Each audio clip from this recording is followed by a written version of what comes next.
Cela fait plus de 30 ans que Catherine tient ce magasin d'articles pour enfants situé rue du Bailly. Des travaux, elle en a vu passer, mais malgré la réouverture de la rue à la circulation début mai, elle peine à retrouver son affluence habituelle. Et je pense que les gens ont pris d'autres habitudes pour venir dans la rue du Bailly et voilà, il y a beaucoup moins de circulation, donc il y a beaucoup moins de voitures qu'avant. Même constat pour Élodie, gérante d'un magasin situé à proximité.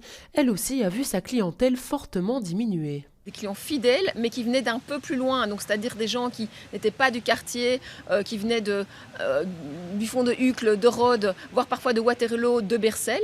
Et toute cette clientèle, en fait, qui avait un peu ces habitudes de venir le samedi, de se dire, bah, tiens, on profite d'un chouette quartier où il y a plein d'horeca, plein de petits commerces, ben, voilà, on les a pour la plupart perdus. Autre point sensible, le stationnement. Trouver une place de parking à proximité des commerces reste compliqué, mais surtout peu abordable. Face à ce constat, la commune a mis en place certaines mesures pour alléger la facture. Les zones rouges ont vu leur horaire diminuer, donc aujourd'hui on ne doit plus payer que jusqu'à 19h, auparavant c'était 21h. Mais on a également une autre disposition, c'est que dans toutes les rues du quartier, on a des tickets qu'on offre au prix de 2,50 € pour une demi-journée, donc 4h30, on peut se garer pour 2,50 € dans ces différentes zones. Les autorités misent également sur des événements organisés dans le quartier cet été pour ramener du monde, comme un DJ set prévu à bord d'un tram de la ligne 81 le 27 juin prochain.